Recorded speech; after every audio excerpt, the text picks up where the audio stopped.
monsieur l'ami suisse. Bonjour. On va faire ça par téléphone parce qu'on n'arrive pas à se voir en ce moment. Ah, Ça sera plus simple. Oui. Alors. Quoi de neuf, docteur? Sous la pluie. Ouais, sous la pluie. Dis-moi, je t'ai envoyé un lien sur Vincent Payon, le ministre de l'Éducation. Et c'est vraiment le laïcisme, un grand projet, quoi. Bien sûr. Bien sûr, il est dans cette position. Là. C'est sûr. Le grave de l'histoire, là, c'est que il est convaincu de son. Ah bah sinon il le ferait pas. Hein. Voilà. Alors, comme on en a déjà parlé, le laïcisme, c'est de l'athéisme militant. Qu'un bonhomme soit convaincu à ce point-là, c'est une chose. Ensuite de ça, qu'il devienne ministre de l'Éducation, c'est significatif. Voilà, c'est ça. C'est-à-dire que non seulement il a appris à ignorer, mais il veut enseigner à ignorer. C'est l'ignorance obligatoire. Oui, c'est ça. Voilà. Et il ne peut pas se rendre compte de ça. C'est l'ignorance pour tous. C'est l'ignorance pour tous, voilà. Alors il ne peut pas se rendre compte de ça dans le sens d'estimo qu'il s'agit véritablement d'une ignorance. Lui, il lutte contre la connaissance de manière parce qu'il est dans cet état d'ignorance. Oui, c'est une éducation, il a appris à ignorer. Quand on parle de l'école qui est pour apprendre à ignorer, c'est quand tu sors des années successives de l'école et qui t'ont amené à un état d'ignorance, tu ne peux pas lâcher prise comme ça de but en blanc. Pour quelle raison? Il n'y a que le miracle qui peut changer la position. Mais de soi-même, c'est pas possible. Tu es convaincu du bien fondé de ta position. Ça, c'est là où c'est grave. Mais c'est quand même incroyable ce mouvement antitraditionnaliste quand même. Ben, ça fait partie de la subversion dont il est question dans toute religion d'ailleurs. Parce que vraiment la tradition, ça représente une telle menace pour ce projet moderne. Mais c'est bien pas pour le projet moderne. Il faut remonter. Dans le cadre religieux, tout est bien précis. C'est qu'à un moment donné, la religion, tout ce qui touche à la religion, tout ce qui représente la religion, est une menace pour le diable en lui-même. Voilà. C'est aussi parce qu'à un moment donné, il y a eu un affaiblissement et une corruption au sein de la religion, que la religion s'est laissée supplanter comme ça. Oui, ben après c'est cette loi de cause à effet il y a ça, il y a une carence à un endroit, et puis ça ouvre une porte, etc. C'est une boule de neige tout ça. Mais je veux dire, le but de l'exercice, c'est la corruption, c'est la subversion. C'est le diable qui veut gagner la partie, en somme. Donc là, pour l'instant, il tient le couteau par le manche, pour l'instant. C'est comme tout le reste, ça dure pas, disons. Mais disons que c'est des victoires relatives, c'est pas, tu vois, la victoire sur l'absolu, c'est sur des relativités, tu vois. Voilà, simplement, c'est des relativités qui ont une importance sur le plan existentiel. Voilà, c'est tout. C'est-à-dire qu'une humanité peut disparaître dans sa totalité, ça reste aussi relatif. Oui, mais justement, parce que ce qui disparaît, c'est tout ce qui est relatif. Bien sûr. Ce que je veux dire par là, c'est pour qu'il y ait une consomption dans l'absolu, enfin une réintégration dans l'absolu, il faut que tout le relatif disparaisse. Bien sûr, c'est la réabsorption dans le principe. Voilà, c'est ça. Bien sûr. Mais disons pour dire, voilà, tous les événements qu'on voit actuellement, qui sont à la une de l'actualité, on peut dire, avec ce monsieur Payon, etc. C'est une foire d'empoigne qui n'a d'autre issue que la disparition totale, effectivement, de tout ceci. cirque, parce que ça n'a plus de sens, ça n'a plus aucun sens autre que l'expression même de la subversion. Voilà. Et quand tu vois là, par rapport à cette théorie du genre, qui veulent tourner en dérision d'une certaine manière, certains, tu vois, pour essayer de semer le trouble et noyer le poisson, ils veulent faire croire que c'est un délire, etc., que de croire qu'on veut mettre de la subversion dans l'éducation, mais c'est vraiment sincèrement de la subversion. C'est-à-dire que c'est le protagoniste de cette théorie, c'était un malade mental, et c'est sur la base de ces théories complètement abracadabrantes que le système scolaire va se baser pour faire l'éducation des petits, quoi, des enfants.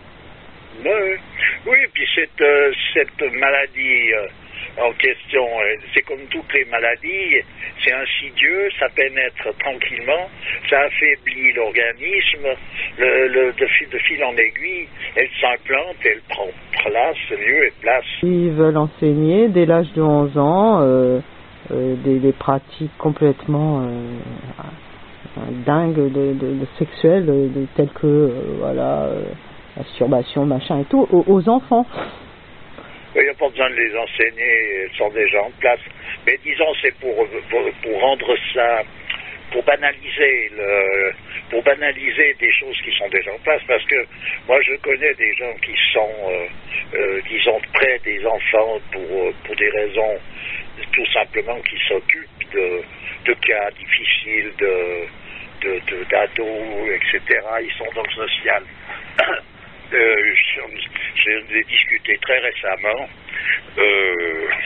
Actuellement, des filles de 12 ans qui se prostituent pour un chewing-gum ou bien pour un pétard, un truc comme ça, c'est devenu la monnaie courante. J'entends, la dame en question me disait, il y a encore 10-15 ans, il y en avait une sur 50. Actuellement, il y en a 49 sur 50. Oui. T'as raison, parce que en fait, un enseignant qui disait que dans les toilettes des écoles, il se passait des choses, tu vois, justement pour cette tranche d'âge de 10-12 ans qui est hallucinante, quoi. On ne peut même pas imaginer ce qui se passe. Où il y a quelque chose de dramatique, c'est qu'ils ne se sentent pas même concernés. Leur corps est devenu un outil qu'ils utilisent. La conscience ne joue plus aucun rôle. Voilà, c'est un outil, donc... l'éducation, les médias, ont tout fait pour arriver à cette sexualisation à outrance de la société. Moi, je regardais l'autre fois, je sais plus quelle chaîne, là, une chaîne où ils mettent des clips en boucle. Donc, c'est des chansons que ces jeunes chantent, c'est leur chanson préférée, etc. Donc, ils voient ça en clip. Et quand tu vois le clip, c'est vraiment de la suggestion de fornication, de prise de drogue, enfin tout est banalisé là-dedans. Donc tu vois ça, c'est même plus subliminal, tu vois, c'est si tu fais des arrêts sur image, hop, toutes les 5 secondes, hop, il y a une suggestion, tu vois. Oui, c'est devenu c'est banalisé, on y est, là, on est en plein dedans, quoi. Et c'est vraiment grave, parce que c'est vraiment de la pornographie banalisée, et puis tout le monde, personne, le CSA, je sais pas ce qu'il fait là, ils font rien, ils trouvent ça normal. Bon bah écoute, ils vont interdire des choses, alors tu te demandes pourquoi, puis ce genre de choses c'est pas interdit, par contre c'est au contraire. Non, bien sûr que non, c'est plutôt obligatoire. Voilà, c'est ça. Donc il y a quand même une volonté de pourrir les esprits dès le plus jeune âge. C'est pour ça que je dis En somme, si on veut chercher l'origine de tout ça, il faut aller chercher bien au-delà de simplement une volonté humaine de nuire ou de spéculer sur quelque chose. Ça suffit pas. Et il y a une force, c'est la lutte, et c'est disons, la guerre faite par les forces obscures. C'est comme ça, je vois pas quel langage utiliser autre que un langage où on va toucher justement cette lutte de force qui existe dans l'ensemble de la création. C'est pas simplement une volonté d'un bonhomme, ou je suis ici, ou je suis là, ou une mode. Il y a quelque chose de beaucoup plus fort à l'origine de tout ça, qui fait que pour lutter là contre, la seule chose qui permettait la lutte, c'est justement le comportement qui est en rapport avec la religion. Pourquoi devant le diable on faisait un signe de croix et que le diable a peur de cette croix? C'est significatif. De la même manière qu'il a peur de certaines formules telles que A'udhu billahi min shaitanir rajim dans l'islam, voilà. Ou alors Vade retro satanas. Voilà. Donc c'est là que ça se situe, et c'est là que la guerre peut être c'est le djihad dans l'islam, c'est là où la guerre se joue. Si les soldats baissent les bras, c'est foutu. Alors maintenant, les soldats, justement, ils luttent contre ça. Quand tu vois que les États européens payent des mouvements comme les Femen, tu vois, pour aller agresser des archevêques, etc. Oui, puis ils vont pisser dans les églises. Poitrine nue avec le signe de la croix inversée sur le corps, c'est quand même grave, quand même.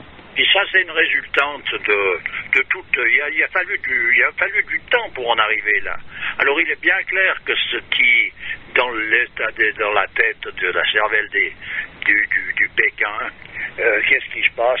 L'Église catholique en elle-même, c'est-à-dire les représentants de cette Église, se sont loupés et se sont comportés comme des cons, on ne peut pas dire mieux, et ils se sont mis eux-mêmes à commencer par ignorer le rôle qu'ils avaient à jouer et ce que représentait ce qu'ils étaient en train de défendre. Tous les milieux religieux se comportent et se sont comportés comme tu as dit, même dans le milieu de l'islam, c'est catastrophique. Bien sûr, actuellement on voit très bien que l'islam n'est plus du tout, n'est plus du tout représenté pour ce qu'elle est véritablement. Comme dirait Taïeb Chiouref, que j'aime vraiment beaucoup, actuellement dans l'islam, l'innovation est considérée comme la tradition et la tradition est considérée comme l'innovation. Voilà. Donc, toute cette jurisprudence qui a été mise en place tout au long des siècles et qui est devenue cette charia, c'est ce qui est pris en compte, alors que là, ils se sont vraiment tous régalés à faire des lois en fonction des intérêts politiques du moment, hein, et c'est sur cette base-là qu'est fondée les religions, la religion actuellement. Et par contre, la tradition dans son côté épuré, etc. Alors là, si tu parles de ça, t'as l'impression d'être un extraterrestre, tu vois. Et puis c'est, oh mon Dieu, tu vois. Oui, bien sûr. Bien sûr, oui, c'est la subversion. C'est la subversion totale. Subversion, que ce soit dans une religion ou dans une autre, on est dans la subversion. Par exemple, tu vois, maintenant, pour le mariage, tu sais que le mariage devant Dieu, hein, ce qu'on appelle le halal dans l'islam, ça se faisait à l'époque du prophète, etc. Bon, effectivement, il y a eu des abus. Il y a eu énormément d'abus, parce qu'il y a eu beaucoup de gens qui ont fait ça un petit peu, à tire-larigot pour justement pour pouvoir consommer le mariage. Une fois qu'il avait consommé, hop, passer à autre chose un petit peu, tu vois, pour avoir bonne conscience, etc. Bon, toujours est-il que oui, et en même temps, bon, c'est vrai que un homme peut faire ça très facilement. Et au niveau de la protection de la femme, c'est pas le top. Ça, je peux comprendre. Mais maintenant, qu'est-ce qui s'est passé? C'est que un imam ne peut pas marier sans avoir la certitude que le couple est passé à la mairie faire des papiers. D'accord? Donc, ils obligent les gens à passer par la case pour avoir la case des papiers, et sinon, il n'y a plus de mariage possible. Voilà. Tu comprends? Oui, oui. Donc, il y a vraiment infiltration à un moment donné. Moi, je vois là-dedans, là, c'est simplement un des phénomènes de cette subversion constante, voilà, c'est tout. C'est-à-dire qu'on fait passer par-dessus un rite, on fait disparaître le sens profond et réel de ce que représente un rituel tel que le mariage. On le fait disparaître sous le couvert d'une connaissance prétendue. Voilà ce que c'est que le mariage. Quand tu vas chercher à comprendre pourquoi, bah évidemment, un mariage religieux, ça rapporte pas d'argent. Quand tu passes par la case du mariage civil, ça coûte de l'argent, ça rapporte de l'argent. S'il y a le divorce, ça coûte de l'argent, ça rapporte de l'argent, etc., etc. Oui, puis ça, je te dis que la partie encore visible de l'iceberg, dans le sens que en profondeur, on dénature totalement le rituel en lui-même, et comme toujours, un rituel qui est conforme, il est une arme redoutable contre les forces obscures. Donc si on l'a détérioré, il n'est plus une arme, il devient une porte ouverte. Oui, voilà, c'est ça. Voilà, c'est toujours le même cas de figure dans toutes les situations. Et puis, je vois pas, c'est pour ça que je vois pas d'issue là-dedans, sans compter que s'il s'agissait simplement d'une mauvaise intention d'un personnage ou d'un autre, ça serait encore relativement simple. Mais là, c'est vraiment une volonté délibérée qui dépasse la volonté humaine. D'autant plus qu'alors les mariages à la mode musulmane, ce que c'est devenu vraiment un truc ostentatoire pour en jeter. C'est bien sûr. Alors c'est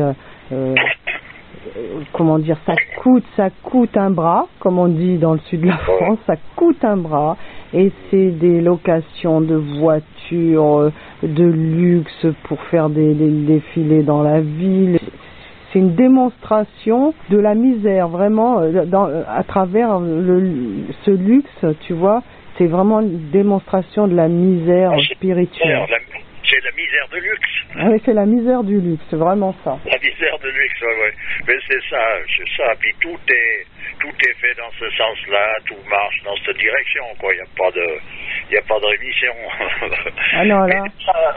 C'est et puis les lois sociales, par exemple, pour en revenir à l'islam, tu vois les lois sociales qui sont donc calquées sur la tradition.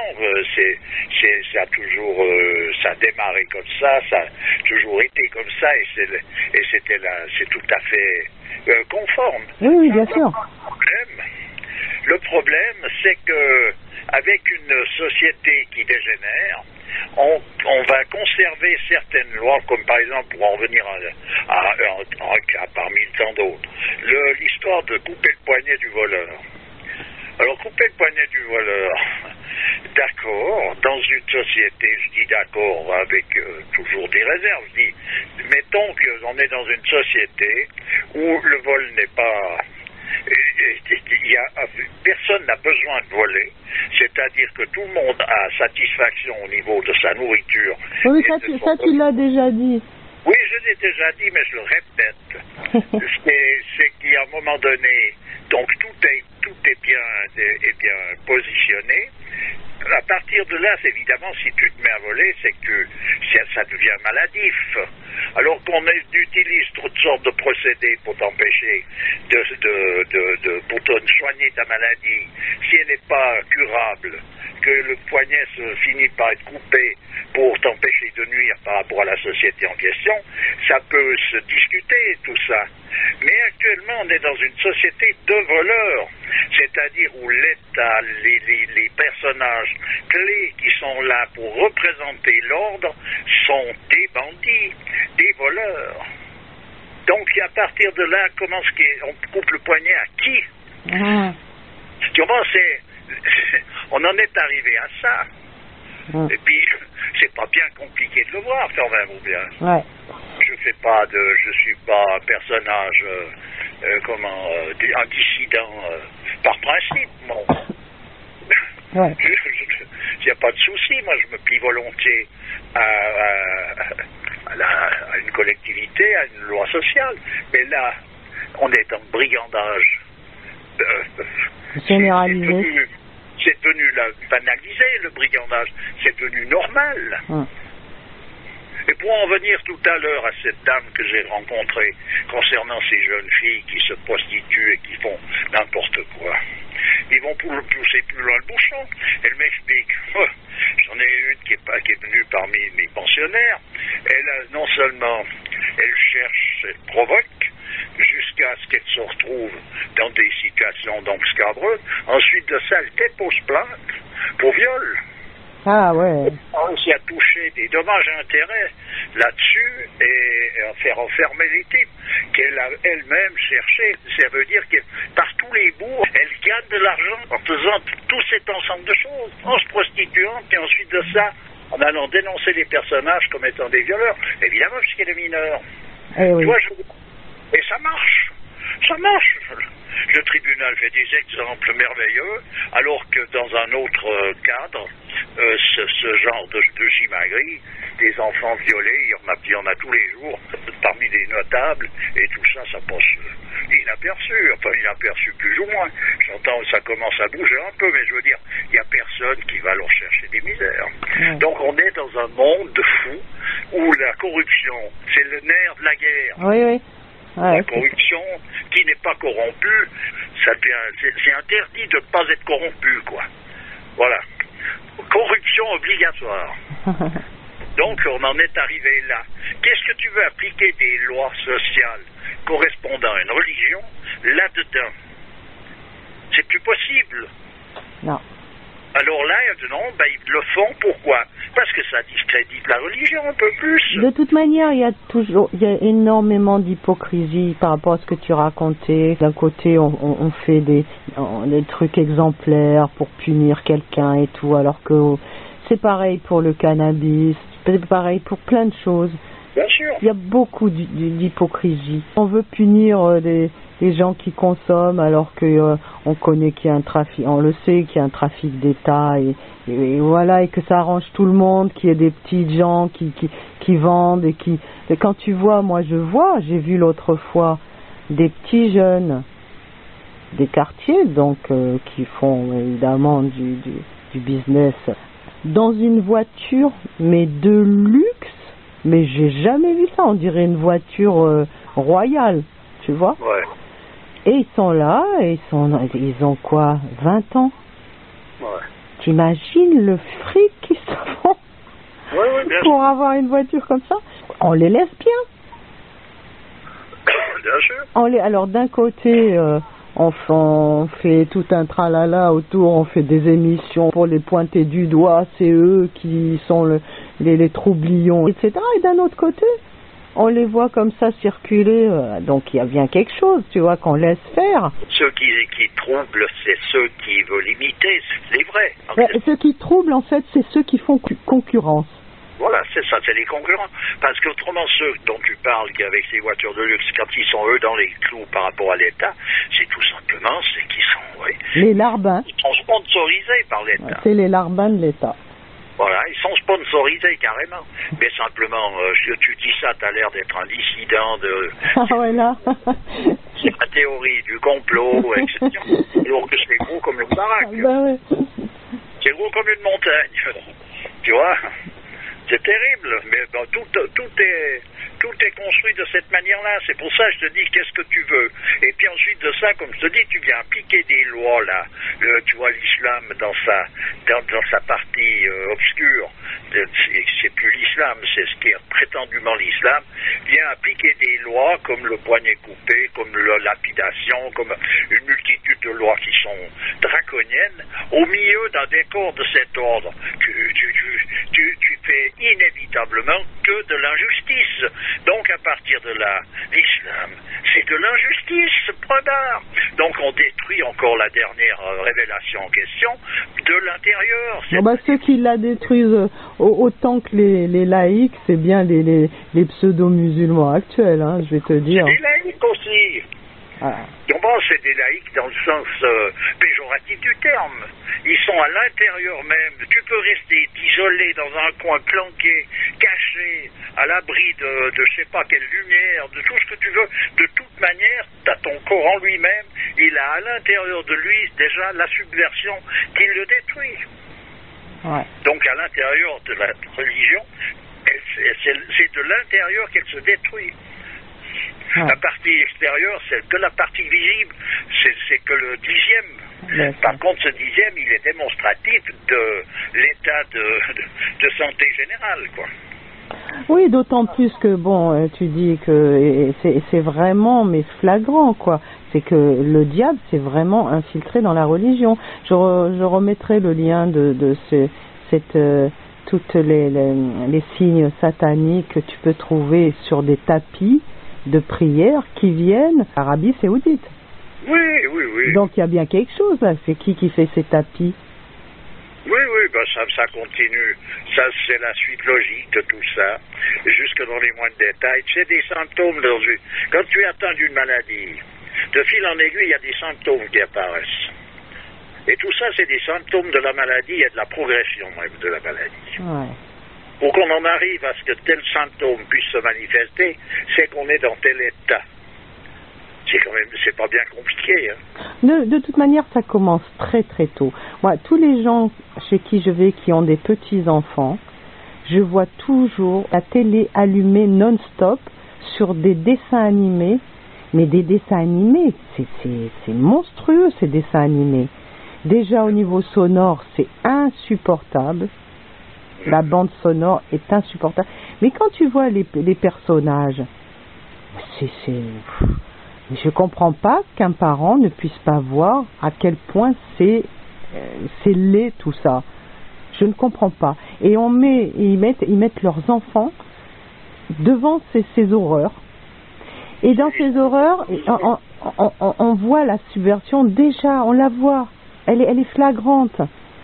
Ils sont lobotomisés, donc ils ne voient pas de subversion là-dedans. Au bout d'un moment, tu peux te retourner tellement fort que tu vois de la subversion dans la beauté. C'est pas compliqué. Ah, ça devient qu'une question de goût, tu comprends? Non, mais même des gens qui ont une approche spirituelle et tout, ne s'en rendent même pas compte, quoi. Ah oui, c'est une approche spirituelle, ça se veut une approche spirituelle, sans plus. On retrouve ça actuellement dans les milieux qui sont des milieux religieux, pratiquants. On retrouve ça, on retrouve par exemple, dans l'islam, dans des milieux qui sont quelque chose de, je dirais, de sérieux en soi-même. Il y a une acceptation des lois sociales qui sont des lois qui sont finalement des subversions. Il y a non seulement une application, mais il y a pratiquement une obligation à les suivre. Ouais. Tu vois? Ouais. Dans une société, tu te dois d'accepter les lois qui régissent cette société. Alors je veux bien, à quelque part, quand il s'agit de lois sociales qui sont calquées déjà par rapport à la religion, puis qui sont la nécessité par rapport à une civilisation, à une société, il y a des nécessités collectives qui ne sont pas toujours compatibles avec des nécessités individuelles. Donc je veux bien que tout ça a son cadre. Mais quand tu es dans une société qui est complètement désarticulée, c'est-à-dire où finalement la corruption est obligatoire, ça veut dire que si tu dois aussi, toi, rendre cette corruption obligatoire pour toi, pour être en accord avec prétendument le fondement même. Tu dois participer de cette corruption, mais par contre là, à ce niveau-là, il y a quand même deux écoles. Il y a le fait de soit désobéissance, ce qu'on appelle dans cette société moderne la désobéissance civile, soit alors dans la tradition quand même, il est dit qu'il vaut mieux suivre un dictateur et voilà, Dieu le rétribuera selon ce qu'il a fait, hein, et son injustice il la paiera, puis toi il alourdira son karma, et toi tu n'alourdiras pas le tien, que de te mettre en porte-à-faux. Alors là, il faut faire quoi dans ces cas-là? C'est là où tu vois la complication l'ambiguïté d'une position comme celle-ci. C'est-à-dire que pour être dans les clous, il faut participer du brigandage. Et le brigandage en question, il est contradictoire, il est en contradiction avec la volonté de Dieu. Donc il faut te mettre contre la volonté de Dieu pour être en accord avec lui. Je veux dire, il faut arrêter. Non, mais il semblerait qu'il y ait au-dessus de tout ça, au-delà de tout ça, une sagesse à accepter cet état de fait, c'est-à-dire cette oppression du personnage, etc., ou du dictateur, ou du personnage qui est là en chef de file, et il y a une sagesse à accepter ça comme élément karmique. Oui, c'est la sagesse du mouton. Quand on l'amène à l'abattoir, il a intérêt justement, s'il est bien sage, il ferme son bec et puis il avance gentiment dans la direction où on le pousse. Oui, mais ça veut dire qu'il faut donc ça veut dire qu'il faut prôner la révolution. Et toi, tu disais à plusieurs moments que de toute manière, ce qui vient après une révolution, c'est toujours pire. Mais c'est pas la révolution qu'il faut prôner. C'est tout simplement qu'on peut avoir un comportement qui lui est en accord avec la volonté de Dieu, donc il est inévitablement en désaccord avec la société anarchique. Oui, mais tu peux être en désaccord avec ton cœur, faire le canard et puis de toute manière traverser ça sans fléchir au niveau intégrité, tu vois. Oui, mais alors sans fléchir, ça veut dire donc que tu ne participes pas de ça sur un plan... autant que faire se peut, on va dire. Je veux dire, on arrive avec l'eau dans le vin, là. Il y a un moment donné, si un homme intègre par rapport à la volonté de Dieu ne peut pas dire autre chose et prôner autre chose que ça. C'est pas possible. Ça veut dire que donc tu fais comment dire, tu te mets à dos tout un système finalement, et si ça se généralise, ça mène à une révolution, à un putsch. Oui, mais il y a révolution et révolution. J'en reviendrai à reciter un homme comme Gandhi qui a fait la révolution. À un moment donné, la révolution ne nécessite pas de la brutalité par principe. La révolution, c'est tout simplement une position que tu prends par rapport à la vie, puis par rapport à Dieu. C'est-à-dire que tu veux être en accord avec lui, on ne peut pas être en accord avec lui, puis avec les lois sociales actuelles qui sont subversives. On ne peut pas être d'accord avec les deux à la fois, c'est pas possible. Tu te rappelles de cette histoire-là que tu m'avais racontée au Brésil? Oui, des gens misérables qui n'avaient plus rien à manger, qui écrivaient sur le sable devant les hôtels grand luxe. Et de voler, ce serait pire, c'est-à-dire qu'ils préfèrent mourir de faim là sur le sable que de voler. Oui, mais simplement attention, c'est pas pour être en accord avec des lois sociales. La seule raison valable pour ne pas voler, c'est pour plaire à Dieu. Eh ben oui, mais justement, il y a une sagesse supérieure qui te pousse à accepter l'injustice pour plaire à Dieu. Parce que cette injustice, peut-être qu'elle est voulue par Dieu. Mais tu ne peux pas, il faut arrêter. On ne va pas accepter l'injustice pour plaire à Dieu. Ça veut dire que Dieu, c'est lui qui impose l'injustice. Non. Non, tu n'acceptes pas. Tu acceptes de ne pas aller dans des voies de garage et jouer le jeu du diable pour plaire à Dieu. Voilà, l'autre, il se charge, charge son karma, mais toi, en aucun cas, tu vas charger le tien en jouant le même jeu que lui. Et c'est pas l'histoire de jouer le jeu, tu n'es pas obligé d'être d'accord avec celui qui est en train de te tordre pour plaire à Dieu. Faut mesurer les choses. Moi, je veux bien qu'on suive une règle, mais c'est pour autant que cette règle, elle soit aussi en accord avec Dieu. Autrement, j'ai pas de raison de suivre quelque chose qui n'est pas en accord. Moi, il me semblait qu'il y avait un hadith qui disait que tu dois suivre un dirigeant, même s'il est injuste, et tu dois le suivre. Il me semblait qu'il y avait un hadith. C'est exactement la loi du mouton qui doit suivre celui qui l'amène à l'abattoir. Mais je pourrais arrêter le délire. Pour arrêter le délire, ça ne tient pas debout. Tu penses qu'un hadith comme ça, c'est pas un vrai hadith? Ça correspond à un état, à une société bien particulière, mais ça ne correspond pas à l'état actuel de la société. C'est ce qu'on appelle les tièdes dans la tradition. Et eux, ils suivent le mouvement de la loi du plus fort. Ce qui veut dire que la loi du plus fort, en ce moment, on voit laquelle c'est. Donc il faut suivre ça pour être en accord avec Dieu. Il faut arrêter. Stop. Donc quand tu parlais de société particulière, tu faisais allusion à quoi? Moi, je faisais allusion tout simplement à une société à l'époque à laquelle ce hadith a pu être énoncé. Mais qu'est-ce qui pourrait justifier de dénoncer un hadith comme ça? C'est simplement que ça correspond à un moment, à un état, à une position qui n'est plus actuellement, pour rester d'accord avec ce hadith, il y a un renversement de position, dans le sens qu'on est dans un monde de bandits. Donc si dans un monde de bandits, il faut être bandit pour être en accord avec Dieu. Bah je sais pas, moi à l'époque, même il y a 10 siècles en arrière ou plus, un dirigeant injuste, c'est un dirigeant injuste, hein. Oui, mais un dirigeant injuste, actuellement on n'est plus dans la dirigeant injuste. On est dans un cancer généralisé, et c'est tout le monde sait pas. Moi je crois pas qu'à l'époque de Pharaon, il a été loin dans l'infamie, aussi loin que certains dirigeants actuels. Je vois pas, il n'y a pas pire. Non, on n'arrive pas à aller aussi loin il n'y a jamais eu aucune civilisation qui est allée aussi loin.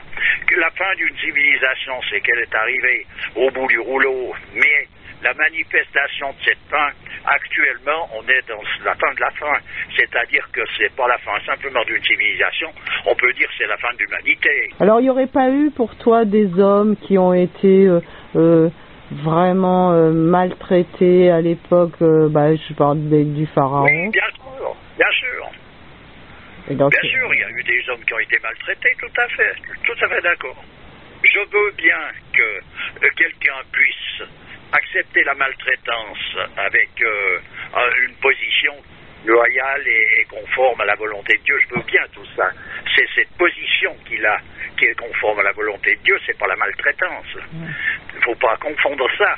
Ce qui veut dire accepter cette maltraitance, tu l'acceptes parce que tu l'as subie, tu n'es pas partie prenante. Bien sûr, mais c'est ça, je ne dis pas le contraire. Quand par exemple, Jésus, quand il s'est fait, soi-disant, je ne sais pas si c'est vrai, mais donc c'est pas un bon exemple, on va aller dans une polémique là, mais ceux qui chantaient les louanges du Seigneur en se faisant torturer là. Les martyrs.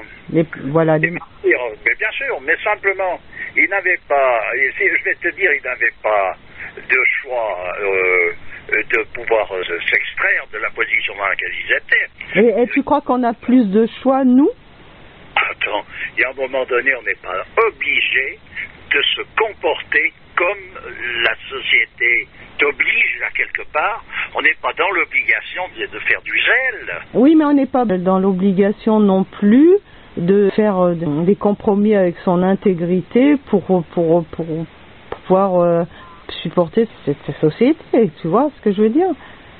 Oui, mais je suis d'accord, ça, mais là on tourne autour du pot, mais ça ne signifie pas pour autant que cette société, elle a une valeur qui fait foi devant Dieu. Ça c'est clair. Ça c'est clair. Bon, soyons plus clairs. Est-ce que quelqu'un qui a, par exemple, je sais que c'est très difficile, par exemple pour les petites entreprises, les petites et moyennes entreprises, ils sont asphyxiés par les charges, etc. Est-ce que ils sont obligés de trouver des subterfuges, de faire des choses un petit peu hors la loi pour pouvoir continuer à survivre, ou est-ce que pas faire de compromis, quitte à mourir, tu vois? J'entends, tu vois à quoi ça ressemble. C'est-à-dire donc, faut pas ouvrir une entreprise dans ces conditions-là, parce que de toute façon, c'est voué à l'échec. Tu es d'un côté ou de l'autre dans cette balance. C'est-à-dire que soit tu es d'accord avec les préceptes qui sont imposés par l'État, soit tu es d'accord avec une convivialité par rapport à l'ensemble des gens avec qui que tu côtoies. Donc tu ne peux pas faciliter la tâche à tes clients, disons, si on a une entreprise, et puis en même temps à l'État. Donc tu voles l'un ou l'autre. Voilà, tu n'as pas le choix. Entre deux, ça n'existe pas. Tu veux dire que l'État te pousse à être voleur? Eh bien sûr, tu peux pas faire autrement. Mais toi, tu peux résister. Eh bien sûr, tu peux résister.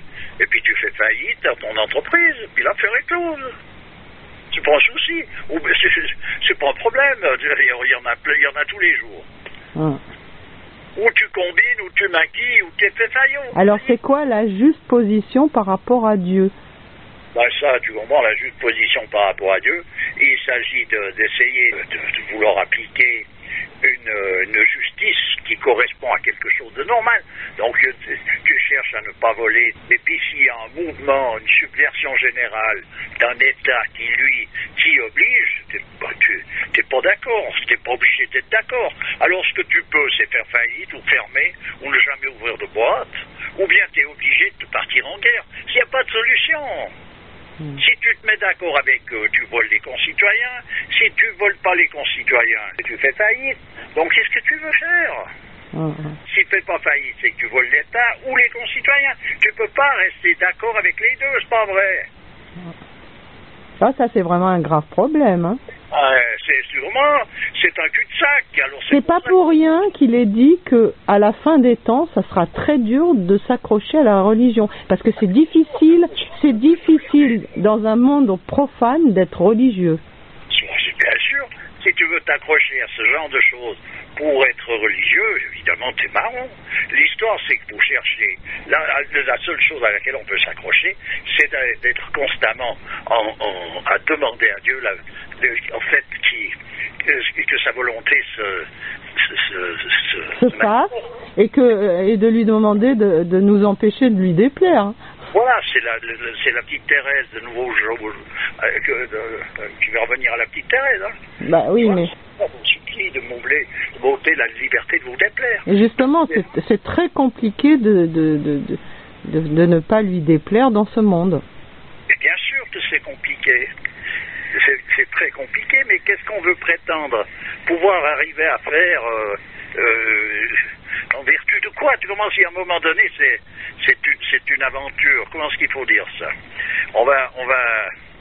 Je crois que le mieux, c'est que je cite un petit truc de Thérèse qui correspond à ça, c'est-à-dire quand elle parle, tu sais elle avait été nommée pour s'occuper des novices dans le Carmel où elle était. Une jeune, il faut comprendre qu'il s'agit d'une jeune fille, Thérèse de Lisieux, qui est très jeune.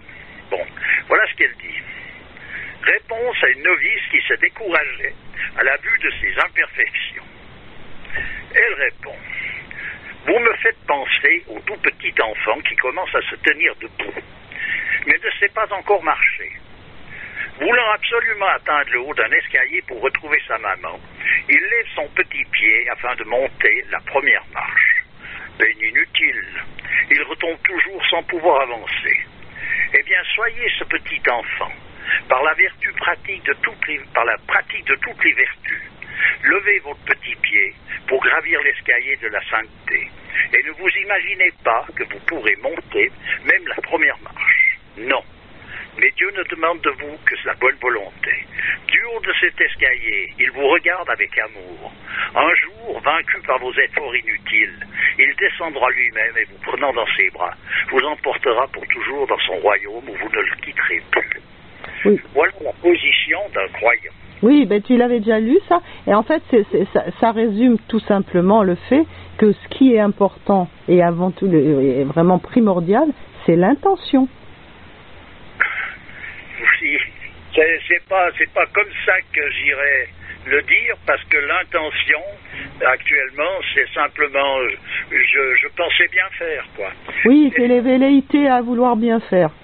Voilà, mais c'est pas ça. Parce qu'on peut avoir donc, regarde, je dirais qu'on parlait tout à l'heure d'un personnage comme le ministre de l'Éducation, peut-être bien qu'il lui pense bien faire. Donc ça veut dire que son intention est bonne, pour lui il est sauvé, quoi. D'autant plus que l'enfer est pavé de bonnes intentions. Mais par contre, l'intention pas dans le sens de vouloir bien faire, l'intention dans le sens d'avoir l'orientation, une orientation conforme à ce que veut Dieu. Mais alors, pour avoir une orientation conforme par rapport à ce que veut Dieu, il faudrait donc être un homme qui est voué à Dieu. C'est tout. Voué à Dieu dans quel sens? Dans tous les sens du terme. Seul, c'est... Ben oui, il faut vraiment orienter chaque geste, chaque moment de sa vie, chaque chose, faut l'orienter vers Dieu, quoi.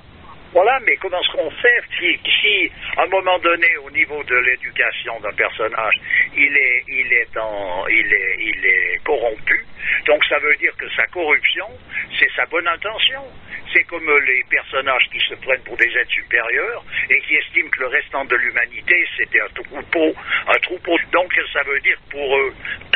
Le fait de les amener à l'abattoir, ils sont d'accord parfait avec la volonté de leur Dieu en question. Comment je veux dire, tout devient relatif, on est dans le relatif là. Voilà, moi ce que je vois c'est que la grandeur, la beauté même d'une attitude comme celle de la petite Thérèse, elle est représentative. Comme on l'a déjà expliqué à plusieurs reprises, la beauté c'est le parfum de la vérité. Et la vérité n'a pas besoin de preuve, elle est la preuve elle-même. Voilà, donc il faut pénétrer à cœur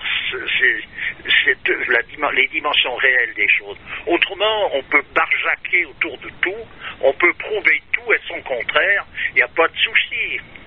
Et actuellement, je ne dis pas il faut être anarchique, il faut se révolter, je dis tout simplement qu'on ne peut pas accepter l'inacceptable sous prétexte de plaire à Dieu, c'est pas vrai. On peut s'y soumettre parce qu'on y est dans l'obligation, mais c'est pas une obligation volontaire, c'est que tu es comme les martyrs de Rome dont on parlait tout à l'heure, ils étaient attachés, cloués sur une croix. Ils n'ont pas été eux-mêmes s'installer sur cette croix parce que c'est comme ça, parce qu'il faut faire... Alors c'est quoi? En clair, c'est quoi? Une désapprobation passive ou active? Active? Mais c'est actif dans le sens que tu ne peux pas approuver une société qui est anarchique par rapport à la volonté de Dieu sous prétexte de plaire à Dieu. Là, ça veut dire on peut s'arranger, quoi. Alors chacun s'arrange à sa manière. Ça crée des dérives, hein. C'est ça l'anarchie. Ah oui, justement. On s'arrange à sa manière. Là, il s'agit de ne pas être d'accord avec l'anarchie et d'être d'accord avec Dieu. On ne peut pas être d'accord avec les deux. Donc, on revient sur cette différence qui est entre l'interdit et l'illicite. Voilà. Il y a des choses qui sont interdites. Voilà, on peut braver l'interdit, mais pas l'illicite. Parce que l'illicite, c'est une interdiction par rapport à Dieu, c'est-à-dire, c'est pas même... Je t'entends pas, là, t'es où? Comment? Je t'entends plus. Je suis là. Tu disais? Je dis l'illicite, c'est pour moi, donc ça correspond à être en désaccord avec Dieu. Tandis que braver l'interdit par rapport à une loi sociale, ça peut être en accord avec Dieu. Oui, mais si cette loi sociale, pour la juger à sa juste valeur, encore faut-il avoir le bon discernement. Le bon discernement, je te dis, c'est à un moment donné, la vérité n'a pas besoin de preuve, elle est la preuve. Oui, mais chacun, avec sa subjectivité, peut juger telle chose bien, alors que c'est pas bien, et le contraire, quoi. Ah oui, mais quand on est là, c'est que... Eh ben oui, mais c'est ça, les points de vue. Chacun en est là, chacun a son point de vue sur les choses, et c'est... Voilà. c'est pas chacun, on est là, c'est pas vraiment un état de conscience qui nous dit les choses comme il faut. Ou bien si on l'a Oui, mais là, Payon, il a son état de conscience. Il atteint gravement d'une maladie qui fait qu'effectivement, c'est la subversion qui a pris le dessus. C'est quoi, la laïcite aiguë? On peut appeler ça comme on veut, mais disons voilà, ça veut dire que c'est pas parce que ça a pris le dessus, puis qu'il est un fervent adorateur de tout ça, et un fervent défenseur de tout ça, qu'il a raison. Et puis le grave de l'histoire, c'est qu'il a la position d'être un personnage qui est ministre de l'Éducation. C'est significatif quant à l'état dans lequel se trouve la société actuelle. Bon. C'est un symptôme qui montre comme un symptôme quand tu gentiment, avec le temps, tout d'un coup, on dit, ben dis donc, là, il est mal pris, parce qu'il y a des symptômes qui apparaissent, qui sont démonstratifs. Bon, il reste 3 minutes, je voudrais juste évoquer cette, vaccination massive via les chemtrails, via des épandages chimiques en Australie, qui a été accepté, voté. Et aussi le fait qu'on trouve dans les vaccins tout un tas de produits qui rajoutent, qui stérilisent la population. Voilà. Donc il y a des spermicides dedans, il y a tout un tas de choses. Donc ça va très bien avec ce programme, c'est cette stratégie de réduction de population. Je mettrai des liens à tout ça et puis voilà. Mais c'est fou. Hein. Pour en revenir à cette soumission à la loi sociale, disons que le fait que tout d'un coup il atterrisse des produits stérilisants et puis qu'on te vaccine par avion, il faut dire merci Seigneur, alors. Ah oui, d'accord. Je vois pas pourquoi il faudrait se révolter là contre. Là, Et alors, qu'est-ce qu'on peut faire? Arrêter de respirer? Il y a une absurdité à quelque part qu'il faut résoudre, et il y a un moment donné le bon sens suffit à le faire, et disons que l'état de conscience de quelqu'un. Oui, mais il faut faire quoi contre ça? Moi, je ne vais pas me révolter contre ceci ou contre cela. Je vais essayer de faire au mieux pour ceci ou pour cela, c'est-à-dire surtout ce qu'il faut essayer de faire, c'est de plaire à Dieu. Voilà, donc possible pour plaire à Dieu. Alors faire des injustices, c'est quelque chose qui va au-devant de justement cette position-là, c'est pas vrai. Bon, alors pas faire contre parce que c'est le jeu du diable, faire pour Dieu. Voilà, on va en rester là. Merci beaucoup. Oui, c'est toujours avec plaisir. À bientôt. À bientôt. Au revoir. Au revoir.